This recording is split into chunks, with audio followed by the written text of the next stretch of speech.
महाराष्ट्र में उद्धव सरकार में मंत्री अनिल परब की मुश्किलें बढ़ती जा रही हैं।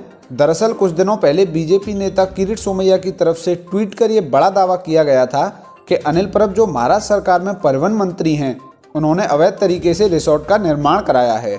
उन्होंने ये दावा किया था कि कृषि भूमि पर यह अवैध तरीके से निर्माण परिवहन मंत्री की ओर से कराया गया है।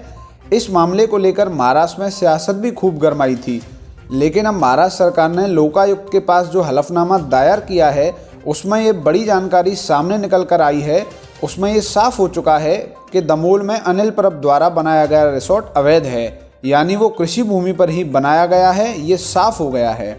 आपको बता दें कि बीजेपी नेता किरीट सोमैया की शिकायत पर अधिकारियों की तरफ से ये जानकारी दी गई कि कृषि भूमि के एक टुकड़े को गैर कृषि भूमि में परिवर्तित किया गया और अब वो पिछला आदेश जो है वो अधिकारियों ने रद्द कर दिया है। यानी महाराष्ट्र के परिवहन मंत्री अनिल परब ने कथित तौर पर एक रिसोर्ट का निर्माण कराया था, वो पूरी तरीके से अवैध है। अब किरीट सोमैया का दावा सच साबित हो रहा है। किरीट सोमैया ने जब ये दावा किया था और ट्विटर पर जो दस्तावेज साझा किए थे, उन सभी आरोपों को अनिल परब ने सिरे से खारिज कर दिया और कहा था कि ये राजनीति से प्रेरित लोग हैं जो झूठा आरोप लगा रहे हैं। लेकिन अब जो रत्नागिरी के एडिशनल डिस्ट्रिक्ट कलेक्टर हैं संजय शिंदे, उन्होंने 6 दिसंबर को आदेश जारी किया और उसमें कहा गया कि 2017 की अधिसूचना, यानी कृषि भूमि को गैर कृषि भूमि में बदलने की अधिसूचना थी, उसे रद्द किया गया है।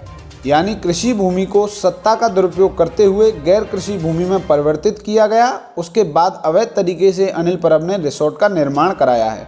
तो ये अपने आप में बड़ा घोटाला है जो अनिल परब की ओर से किया गया है। और चूंकि अनिल परब महाराष्ट्र में मंत्री हैं, तो ऐसे में उद्धव सरकार भी सवालों के घेरे में है। आपको बता दें कि किरीट सोमैया ने ये पहले ही मांग की थी उद्धव सरकार से कि अनिल परब पर कार्रवाई कर एफआईआर दर्ज करें, लेकिन उद्धव ठाकरे ने अपने मंत्री पर कोई भी कार्रवाई नहीं की। उसके बाद किरीट सोमैया ने अपनी शिकायत लोकायुक्त से की। तब कार्रवाई के बाद अधिकारियों ने ये जानकारी दी कि उस आदेश को ही रद्द कर दिया गया है जिसमें कृषि भूमि को गैर कृषि भूमि में परिवर्तित किया गया था। यानी साफ तौर पर अधिकारियों पर दबाव बनाकर सत्ता का गलत तरीके से इस्तेमाल कर कृषि भूमि को गैर कृषि भूमि में परिवर्तित किया गया। तो दोस्तों, आए दिन महाराष्ट्र सरकार में नए नए कांड खुलते जा रहे हैं। देखना दिलचस्प होगा कि आगे क्या कार्रवाई होती है और कौन कौन बेनकाब होता है इस अवैध निर्माण में। आपकी क्या राय है इस पूरी खबर पर, हमें कमेंट कर अवश्य बताएं। खबर से जुड़ी अपडेट के लिए चैनल को सब्सक्राइब कर बेल आइकन प्रेस कर लें। धन्यवाद।